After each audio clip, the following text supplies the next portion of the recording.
and some of the bigger jobs and stuff is he'll go around the livestock and then he wants to pick them up and get them all together, but there's that moment kind of when you gather your stock, you have to push them to go where you're trying to take them. And so he'd kind of get around and they would all look at him and he would all look at them, and he would choose to stand there, and then he would get a little distracted. So that to me just says there's a lot of pressure on him at that point, which is true. He's out there all by himself. He has to convince these animals to turn and go. So today my goal with him, I just want to walk around, not use so many commands because I don't want to put the additional stress on him. So I'm initially sending him with a come by or away. Sometimes I say get around just because that's kind of a thing that I start young dogs with and I usually drop later, but I don't mind if there's a little bit of adrenaline in that. Like if I say get around and he rushes, so I don't get on to him for that.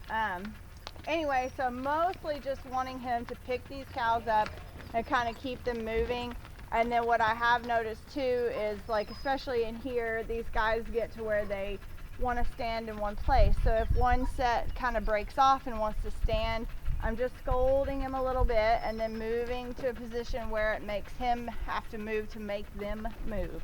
So the name of the game today is just make your cows move and keep them moving as a group. So try not to use a lot of downs or anything like that. He'll be more like enthusiastic for you because he doesn't have the history of working stock with you. So it may not be as much of a problem, but in those instances where you send him around to get stock and they turn and look at him, give him a minute to try to mentally convince them to move. But if he stalls out, kind of walk towards him and encourage him forward. You walking towards him, being on his same plane, kind of helps give him that power, and you can have some influence over your cattle too. This isn't just all about the dog, especially with a green dog. There's going to be a lot of times where you have to kind of go and help him, but the fewer times that he gets there and he has no support, the more confident he'll get. So basically, if you're always sending him and then you're not supporting him and you're basically saying you're on your own, figure it out, he's going to get more and more discouraged about that, and it's going to be harder to keep him in the game.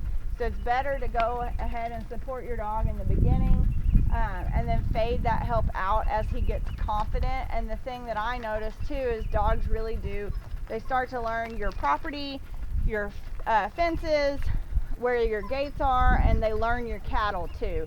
So the more he works your cattle and the more confident he gets with them, the easier it will be to keep him doing that in the future. Come on.